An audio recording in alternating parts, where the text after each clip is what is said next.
hello and welcome to Pluribus Unum's Fireside Chats. Not as good as FDR's, but hey, it's something. Now, before I get into anything, I just want to give you all one thing. Early voting began in North Carolina 2 days ago.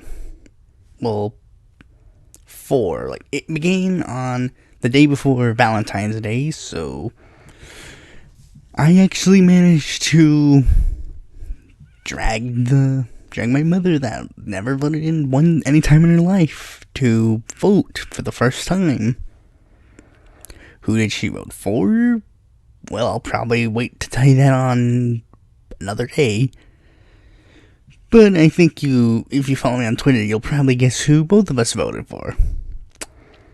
With that boring jazz out of the way, let's get right into the news. The first thing is a policy thing that happened. Actual legislation. Senate to rein in Trump's war powers after Iran strike. The Senate is set to pass a bipartisan resolution this week to limit President Trump's authority to launch military operations against Iran weeks after the U.S. killed a top Iranian official. Now, this resolution did end up passing the Senate, obviously. Here are all the senators that voted for it.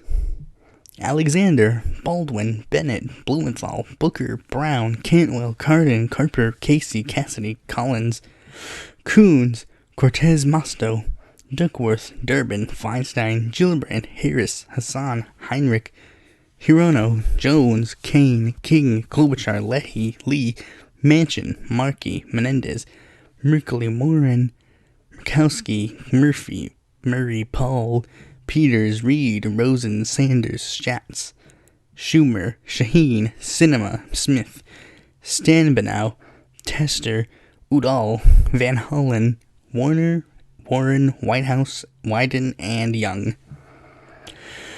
So yeah, as you can see, all the Democrats, I think all the Democrats voted for it. And, every Democrat voted for it. Every independent voted for it, and a couple of Republicans even voted for it. That's good. I think it's good to see when the two sides of the political aisle work together on things that people actually want. You see, when they do it on things that people don't want, it doesn't turn out too hot. Now, we hate it when bipartisanship gives us things nobody wants, but when it does things that people do want, people like bipartisanship. Okay, so the next thing is coming from our favorite little oligarch, Mike Bloomberg. And no, it's not the racist tape. A lot of people already covered the racist tape. This one is a smaller but weirder trend that I saw happening. Mike Bloomberg's presidential campaign turns to bizarre Instagram memes. Michael Bloomberg is channeling some of his 61.8 billion net worth into some new campaign strategy, memes.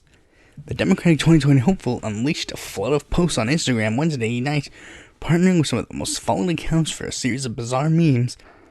The posts follow a similar theme, all pretending to be depicting direct messages from Bloomberg himself to the individual accounts.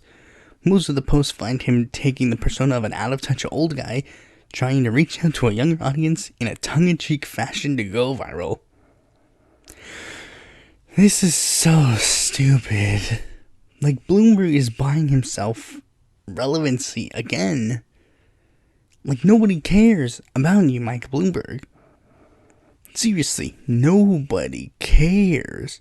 But when people have been looking into Bloomberg, they find out there's not necessarily good things. As I mentioned before, there was a very big racist tape that was coming out where he was 95 or 90-something% of criminals are, black. And then they even found a video of Michael Bloomberg saying, quote, "It probably all started back when there was a lot of pressure on banks to make loans to everybody. Redlining, if you remember, was the term where banks took whole neighborhoods and said, people in these neighborhoods are poor, they're not going to be able to pay off their mortgages, tell them your salesmen don't go in those areas." He was like, yeah, redlining is what caused the 2008 recession. But again, like, it's stupid because Bloomberg, in a real life society, Bloomberg would just be like, they'd look at this racism, be done, the end. But no, Bloomberg is now the third highest polling candidate. It's currently Sanders, which is, hooray, woohoo, Sanders is number one, Biden, and Bloomberg. And Biden, he's plummeting. So Bloomberg will be the second highest polling candidate. So here's literally how the establishment went with their brains. They originally wanted people to go vote for Joe Biden in order, kind of the pre-election, like, hey, Biden's pretty cool, am I right? Then they went to Kamala, who was their big girl. But no, Kamala is just like, it didn't work at all. So they tried to go for someone like Robert or one of these other guys. I think Robert dropped out first, but, one of those guys. It was like, oh, Robert, Kamala, or Corey, one of those guys are cool. But then, but they were especially focusing on Kamala because Kamala's the, diet Obama. And then they went to Pete. Pete didn't do so well. Then they went to Warren because Warren kept trying to add herself up in like the top thing, trying to be like the middle ground between Bernie and the establishment. Then they went to Biden again, and they went to Pete again, and they kind of shuffled between those two. Meanwhile, Deval Patrick was trying to be like, hey, I'm cool too. Can you funnel all your money through me, please? And they're like, nope. Because nobody cares about Deval Patrick. Not even his mother would have turned out to vote for him if he had the chance. Now it looks like Bloomberg might be their candidate. Man, I really, really, really hate this mayor of New York. Can we get a different mayor of New York? Well, I'm glad you asked, myself. New York City Mayor Bill de Blasio endorsed Bernie Sanders in the 2020 presidential race. De Blasio, who was set to campaign with Sanders in Nevada ahead of the caucuses, became the first former 2020 contender to back Sanders. He'll join Sanders' rally Sunday in Carson City. Mayor Bill de Blasio knows that the only way we can defeat Donald Trump is by uniting people from all backgrounds around an agenda that speaks to the needs of working families. Now, this is a good thing, because remember de Blasio. De Blasio, he was kind of, sort of like picture if you took the fighting spirit of Bernie Sanders, but then put that over in Elizabeth Warren, and then you'd get Bill de Blasio. That's an interesting way to describe him, but it's the way I just did. He had, like, the fight. Like, you've seen it in the debates. Like, he had the fight, and he was menacing. He was a tall guy. He was menacing. He could talk to, like, he was a very noticeable person on the debate stage, despite the fact that nobody cared about Bill de Blasio at all. He made his presence known, but Bill would always be, like, slightly off. Like, I mean, yes, he did have some progressive chops, and he does have, like, huge fighting spirit, but he did have noticeable flaws. First, he says that being a part of BDS and just being in support of BDS is inherently anti-Semitic. Okay, that's not good. He was apparently supportive of the Crowley campaign against AOC. He didn't support Cynthia Nixon over Andrew Cuomo, despite the fact that he's trying to situate himself as the sort of antithesis of Cuomo. Or, I mean, he could have even taken it a step further and flat out ran against Cuomo, but he didn't. Bill de Blasio was hugely supportive of them building an Amazon headquarters in New York City, despite the fact that it would screw over a lot of people in New York City. And the biggest one that many people bring up is that he endorsed Hillary Clinton in 2016. So yeah, he's not the best progressive in the field, obviously. Oh yeah, and I forgot to mention, apparently there was a huge debacle between him and Black Lives Matter activists. Remember that thing happened during the debate? But that always happens in big cities. And I mean, it doesn't appear that it doesn't appear that de Blasio's himself was, like, covering for African American murders or something. He didn't, like, I mean, he even points out the fact, like, he spent, like, the last however many years of his tenure basically undoing what Mike Bloomberg did. So, he obviously chose to endorse Bernie now because Bloomberg is making a big name for himself, and that's why he's going to be campaigning for him in Nevada, obviously. Speaking of campaigns in Nevada, it turns out AIPAC is helping fund anti-Bernie Sanders super PAC ads in Nevada. The American Israel Public Affairs Committee is helping to fund super PAC launching attack ads against Senator Bernie Sanders in Nevada on Saturday. According to two sources with knowledge of the arrangement, the ads are being run by a majority, like the Democratic Majority for Israel, founded by longtime AIPAC strategist Mark Mellum. The Nevada attack ads will air in media markets in Reno and Las Vegas, follow similar spending blitz of the DMFI ahead of the Iowa caucuses. Like the ads that air in Iowa, the Nevada ads will attack Sanders on the idea he's not electable, which is complete BS. Like, I'm not able to go over it because everybody just knows it for a fact. Like, it is clearly well known. Like, Bernie is the most electable person. His platform is the most popular of any of the candidates. Like, by any stretch of the word, he is the most electable. There's no ifs, ands, or buts about it. Like, there isn't. Bernie is the most electable, the end. Alright? His policies are the most popular. The only reason that Trump won in 2016 was because of the swing states that were screwed over by NAFTA, and we're going to be screwed over even more by TPP. Like, I mean, there's literally the only reason why they lost, and Bernie could have easily won those states single-handedly with his NAFTA positions. Well, I mean, his TPP positions, because NAFTA was kind of a dead thing. But yeah, you get my point. Bernie was easily the one who could have beaten Trump, 100%. And to insinuate that he's the least electable is stupid. Especially considering nobody cares about Mike Bloomberg. Nobody wants him. Like, seriously, many people just point out the simple fact, like, do you want black voters to go somewhere else? Like, I mean, if I wanted to be so bold, I would say that if Mike Bloomberg was the Democratic nominee, black voters would overwhelmingly vote someone else. Like, because Mike Bloomberg, he's literally the guy in charge of stop and frisk. Like, seriously. But anyways, whatever.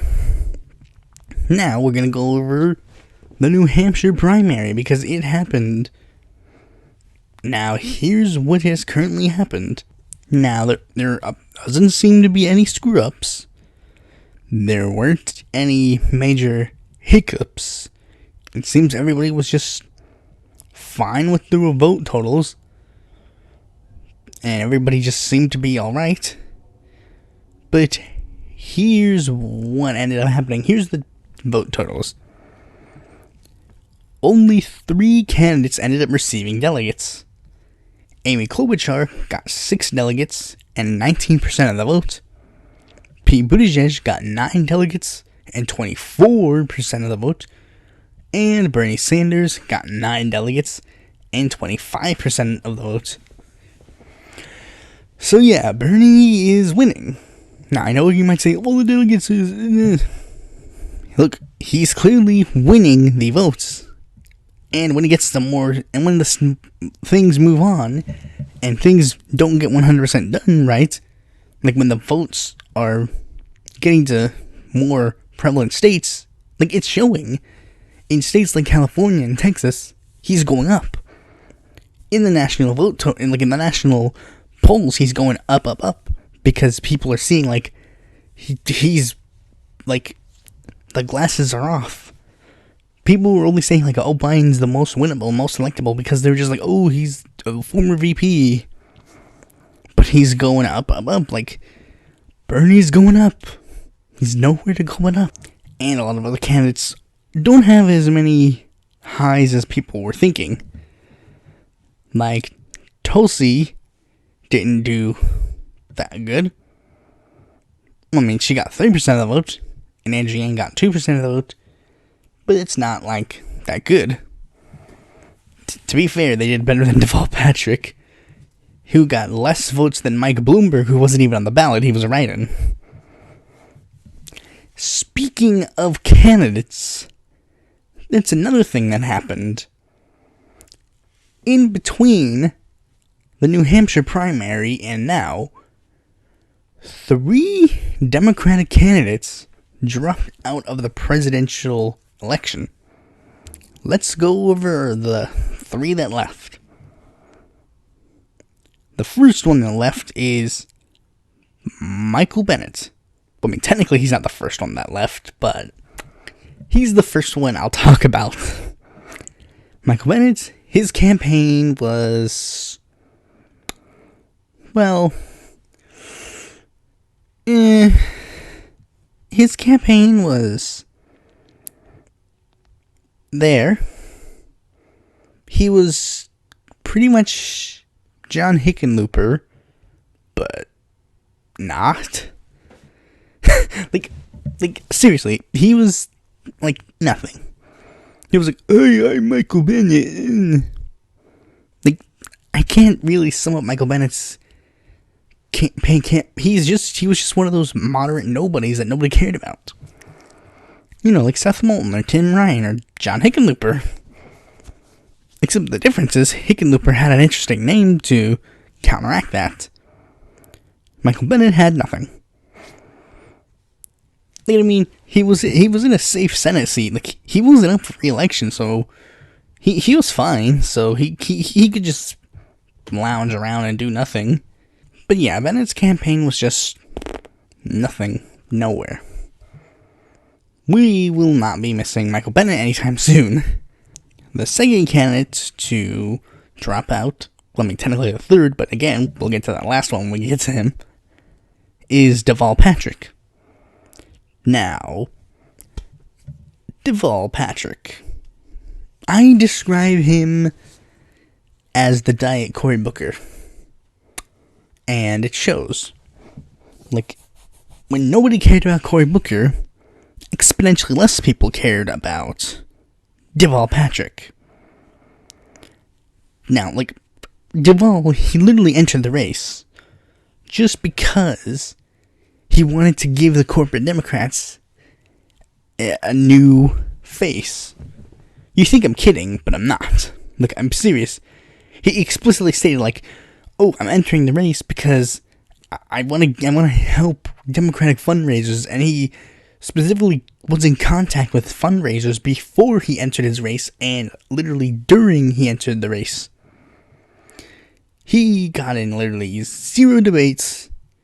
He literally got, like, nobody, like, seriously, he literally got nobody's things, like, nobody. Just 0. Like I said, in the New Hampshire primary, he got less votes than Bloomberg, and Bloomberg wasn't even on the ballot. Seriously, his campaign will not be remembered in any stretch of the word.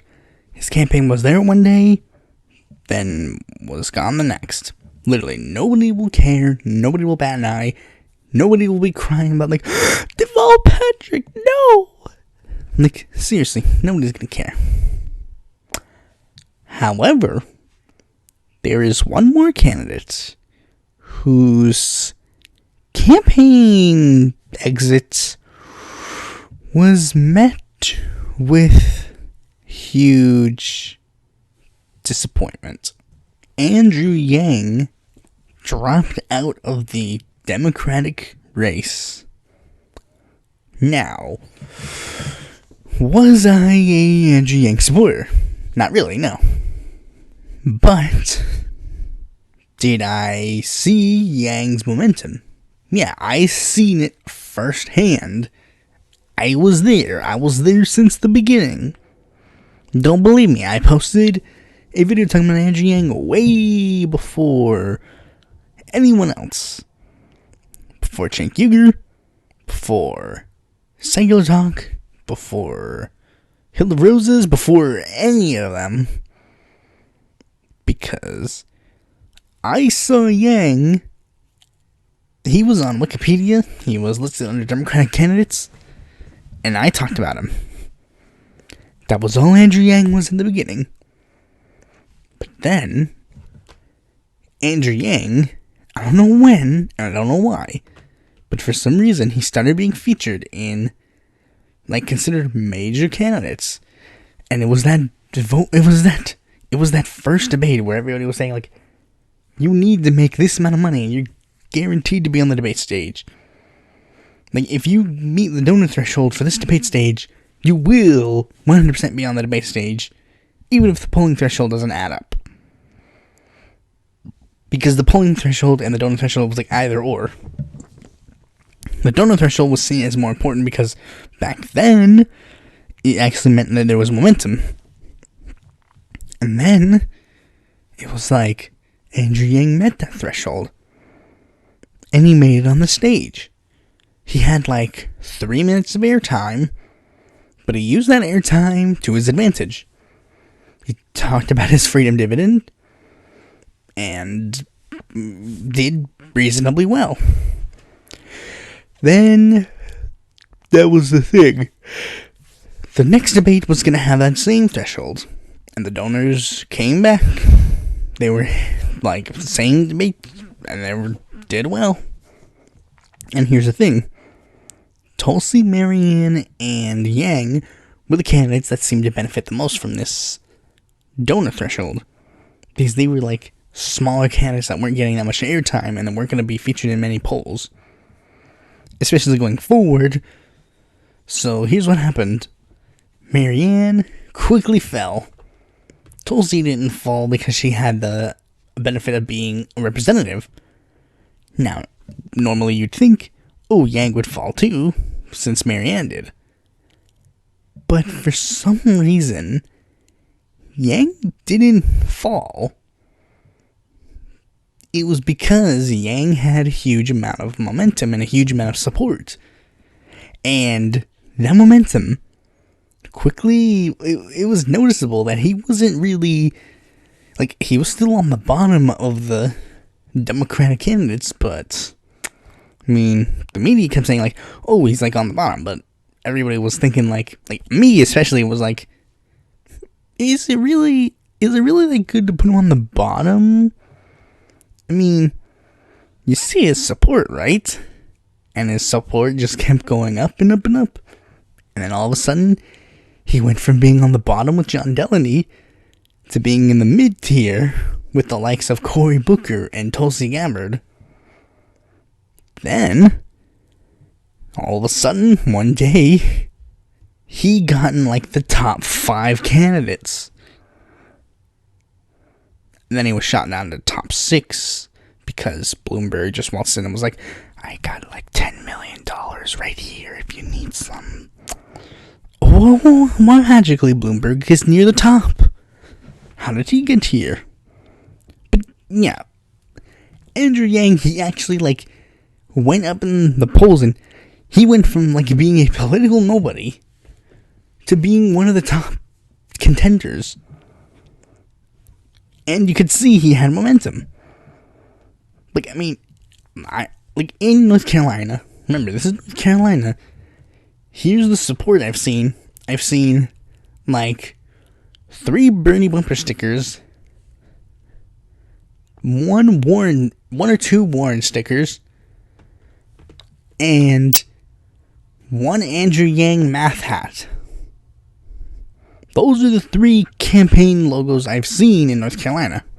At least on the Democratic side. I mean, if we include Trump, then he's got them all beat. But seriously, Yang had momentum, and many people are sad that Yang is gone. So sad that they are going to continue to vote for Yang in their ballots, despite the fact that Yang is no longer a candidate. Which I will have to just be the bearer of bad news.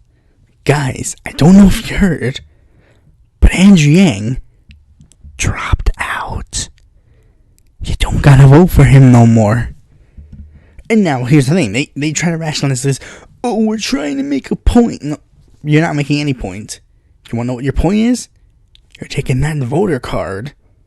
You're putting it in the trash can. That's your point. If you want to support Yang's ideas, then if you want Yang to go through his ideas, talk to him on Twitter and try to get him to run for another political office. Don't vote for him in this race anymore. He is not running for president anymore.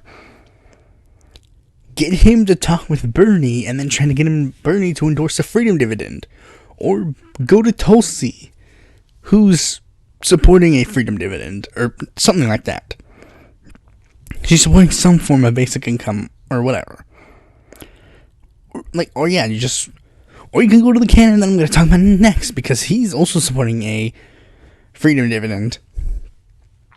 You can go to other options. Go to viable options that are running. Don't vote for people who are not running. And now here's the thing. You're going to say, but if Bernie dropped out. No. If Bernie dropped out before I cast my ballot, I would not waste my ballot to vote for him. Because he's not running, so there's no point. I shit on the people who wrote in Bernie in 2016 immensely. Because Bernie wasn't running. So there was no point in voting for him. Vote for Jill Stein if Bernie's not running anymore. Vote for another third party. Vote for Hillary Clinton if you are so scared of a Trump presidency. But don't write in Bernie, because that's not going to work. It would only work if every Bernie supporter voted for him, plus people who weren't going to vote for Bernie, and then we got enough people to vote for him to make him win in the general election, and that's not going to happen. Not that many people are going to write Bernie in. I'm sorry to say it, but it's true. And not that many people are going to vote for Andrew Yang. Which is why Andrew Yang dropped out. He saw his campaign was going nowhere, so he couldn't ask for your donations. Seriously. That's why Yang needs to make an endorsement now, because if he doesn't, his supporters will literally throw their votes away, and I can't allow that. Vote for a candidate that you want to win. And I know you're going to say, I want Yang to win. He's not running anymore. Get over yourself. He's not running anymore. And I get your feeling. I get it. I get that you wanted Yang to win. Go back to 2016. That's exactly what Bernie supporters felt. We wanted that guy to walk to the White House and give that platform to us. But here's the thing, it's not happening. You can either be reasonable and then support someone who has a like-minded platform to him, or you can just flat out waste your vote. Now, I know we normally don't say the waste your vote often, but this would literally be wasting your vote. Because literally you're voting for someone who is literally not in the running.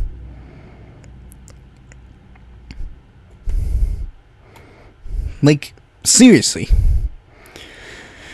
He's not in the running, so he's not a candidate. Okay, so speaking of candidates, now time for the smaller candidate of the day, Zoltan Istvan. Now I know what you may be saying. Zoltan Istvan? That's a weird name. Well, let me explain Zoltan Istvan. Zoltan Istvan is a transhumanist. What's a transhumanist, you may ask? He's a person who believes that if we funnel literally all of our money into science, we can make humans live forever. I'm not kidding. Like, I'm seriously not kidding. He believes that if we give all of the money to science, they'll invent, like, cures for diseases and stuff that'll make it so that humans are literally able to live forever. Now, of course, that's not gonna happen, but, I mean, he does have other policies. Now, here's the thing. Zoltan Istvan actually has an interesting thing. Like, he has an interesting history. Okay, so in 2016, he ran for the Transhumanist Party candidate. He ran as the Transhumanist Party candidate in the general election. He didn't get that many votes. Now, in the 2020 election, he originally was running as a libertarian, but he decided to drop out of the Libertarian Party nomination process. Why? I don't know. But now he's running as a Republican. Why? I don't know. But he's running on the same platform that he had before. Transhumanism, save humans by making us live forever. He even has like a UBI. Like, and of course he can't call it the freedom dividend because that'd be ripping off Andrew Yang.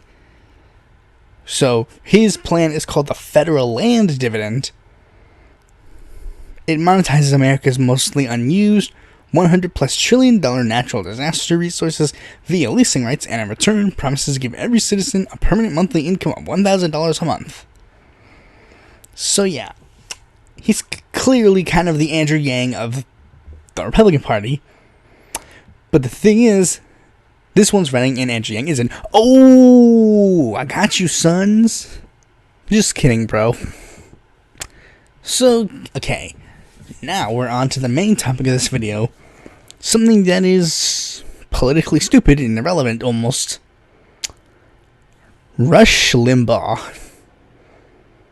Okay, so you're all younger, so who the hell is Rush Limbaugh?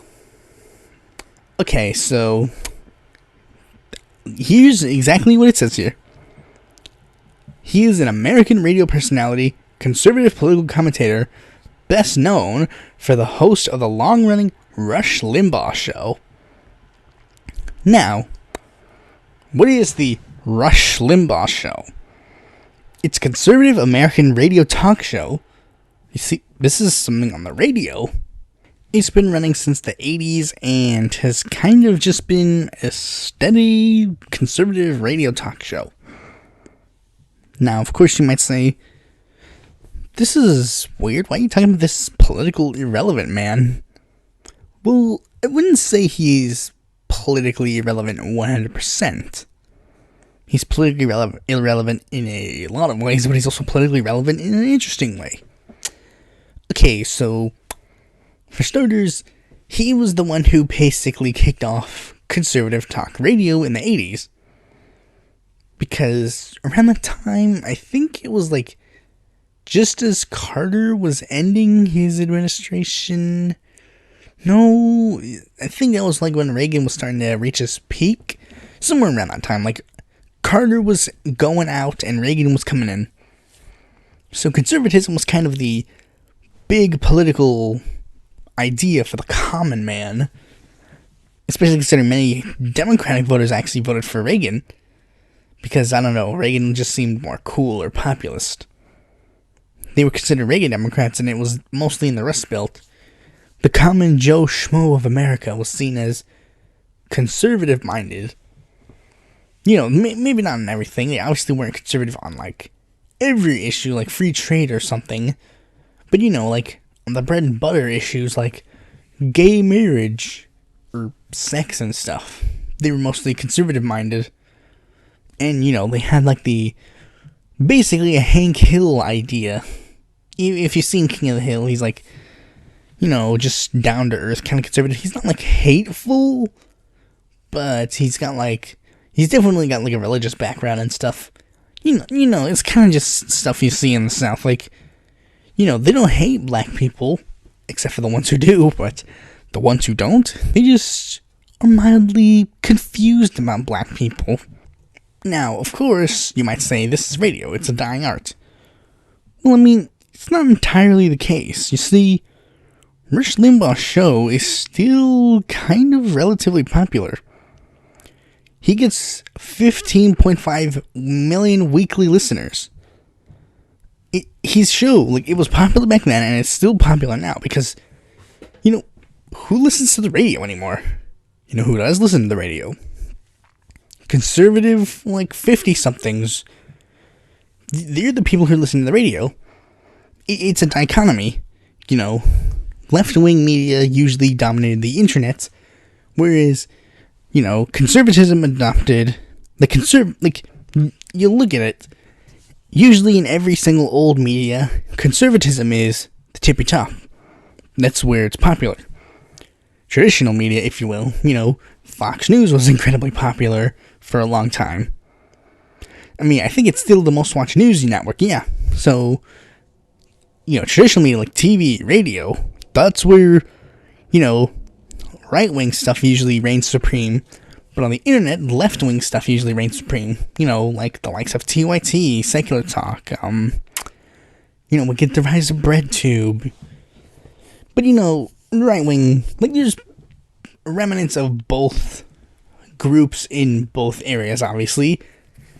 We have, Tom Hartman run on radio, and we have Ben Shapiro on the internet. But, it's mostly, we can see who's mostly popular on these two fields, because left-wingers are more open and accepting of everybody. So a place on the internet, where you're very openly with everybody on the internet, you can be talking to someone from Beijing right now from your phone, but a radio show isn't going to broadcast in Beijing. If it's broadcast from Philadelphia, it ain't going to be going on Beijing anytime soon. So that's usually where they both shine. Now, Rush Limbaugh, his career is, this stereotypical place that conservatism gets you. I mean, people not even he was down, not even down to earth. It's weird. I mean, I guess he kind of had him down to earth. He's down to earth, I guess. I guess that was supposed to be his thing, his view. That's why people liked him. He seemed down to earth. That's how conservatives get you. They make you seem oh, we're down to earth, just like the common man. Which, I mean, when the good majority of people in the 80s and stuff are conservative, yeah, they are the common man. I remember I had a poli-sci teacher, and he explained very simply, the kids back in the day were very conservative, because they just got off the fairly lefty, liberal type parents that grew up in the civil rights era. Whatever is the current young generation's political views are the exact opposite political views of the people above them, the generation before them. So let's just start with the New Deal liberals. They were just I think that's kind of where it started to get interesting. First came New Deal liberals, and then came the rise of people like Dwight D. Eisenhower and Richard Nixon. They were the dominant people, conservative minded, but not too conservative minded. They couldn't stray too far from the New Deal liberal stuff, but they had to be strictly conservative in some regards. But the younger generation, the one right after them, were the super hippie, progressive liberal types. They'd smoke weed, they'd have sex with each other. Sometimes a boy and a boy would kiss. Ooh. They'd do the very bad stuff. Then they became the sort of dominant generation, and as such, more liberal-minded politicians got elected. Not too much, but it was Democrats and liberals were usually the ones who reigned supreme. Then, the generation after that was more conservative-minded. The people that would grow up in, like, 70s or 80s, and I guess the 90s, yeah, they would probably be considered more conservative-minded. Then, the early 2000s was kind of, I mean, I guess the 90s was kind of like, sort of, 90s and early 2000s kind of had a bit of a liberal rise again. But then during the Obama years, conservatism kind of went back up with the Republicans. But now it's switching back around, and leftism, not even the quote-unquote liberalism of that, but like leftism, like adherent leftism is kind of reigning supreme in the younger generation now, at least. So yeah, Limbaugh was kind of the, like, he's the figure to sum up the politics of that era. Now, of course, when you find your shtick, which is he's like the anti-PC guy who was like going against the dirty liberals and the feminazis, which is a term that he coined to describe all feminists, obviously. Like, they're feminazis, not even feminists. There would be equal rights. These are feminazis that are like evil and blah blah blah. Like he would say very controversial things. Like, for example, he said that he believed that the NFL all too looks like a game between the Bloods and the Crips without any weapons. Yeah, he literally described football as gang violence. He was a huge proponent of the drug war. He rejects climate change. Like, he's like, nope. Like, he just doesn't believe in that nonsense. He was supportive of the wars. He said that there was no difference between the torture that we were doing at Abu Ghraib. Like, he said it was no different than what happens at the Skull and Bones initiation, and that we're going to ruin people's lives over it, and we're going to hamper our military effort, and then we're going to really hammer them because they had a good time.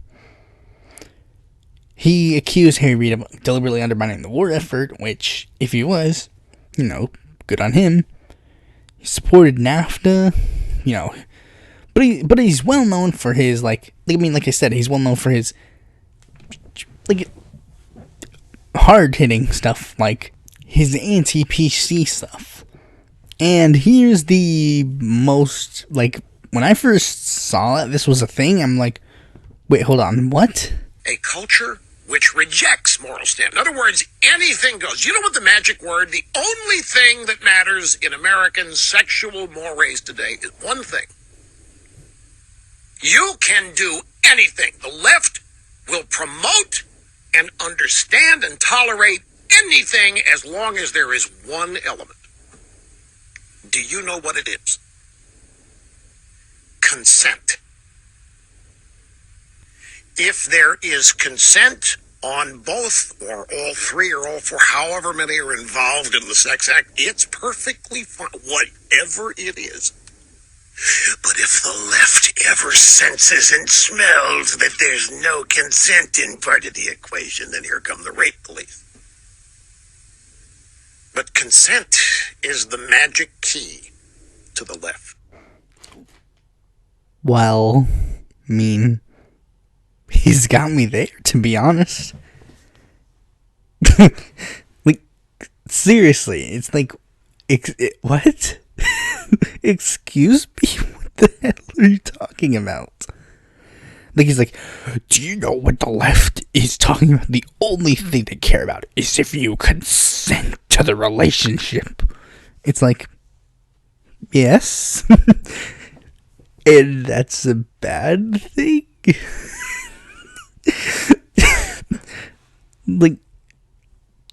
What? Seriously,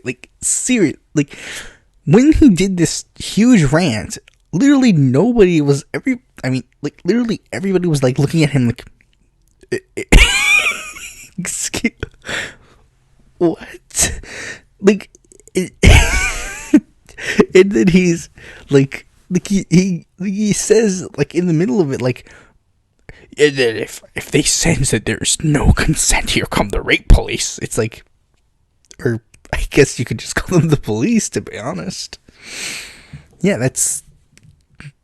Yes, if you do not have a consensual sexual relationship with someone, then yes, the police get involved. Or I guess if you want to call them the rape police, then be my guest, whatever.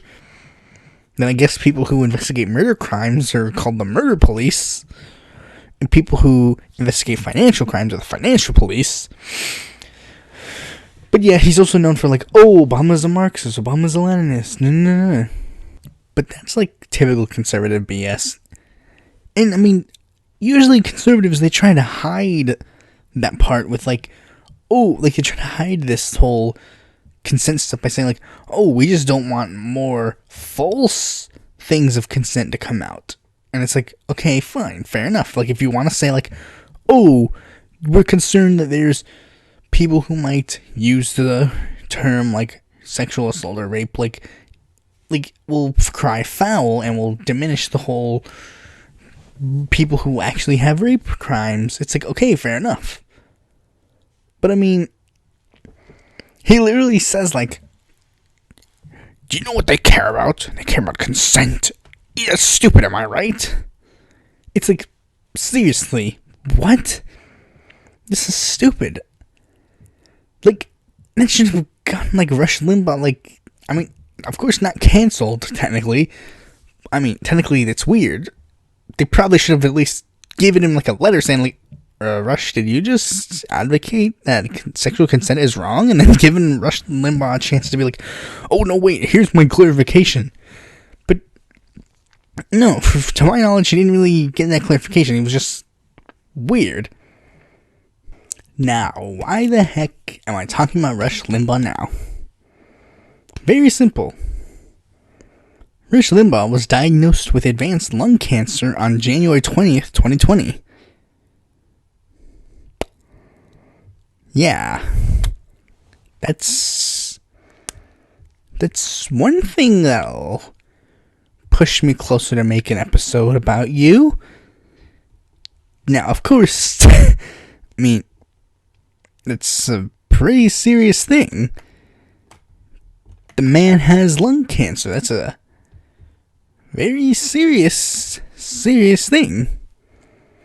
He could die at one point. And, I guess maybe it'd be inappropriate if I talked about Rush Limbaugh like the day he died and then brought up those, like, rape comments. He's not a public official. I wouldn't do that to him on that. So I guess it's best to look back on his history. And also the fact that he won a freaking medal, like a Congressional Medal of Freedom. Not even the Congressional, like medal, like a Presidential Medal of Freedom. Seriously, what? Like, he won it for radio, but it's like, is that a category now? Like, why is this a category? Radio is dead. Are you gonna get the phonogram out? Seriously, nobody cares about radio anymore. Who cares? But I mean, it's fair to look back at Rush Limbaugh's history, or the abridged version that I gave. Maybe someone, not me, will make a more informed video about the history of Rush Limbaugh and his history and blah blah blah. So Rush Limbaugh, probably more credible than Alex Jones, but that's not even giving him that much. Thanks for watching this video. Be sure to like, comment, subscribe, and click that bell to be notified when a future video of mine comes out. And if you're interested in more content from me, you can go to my website or follow me on Facebook, Twitter, or Quora, or check out my articles on the Independent Political Report.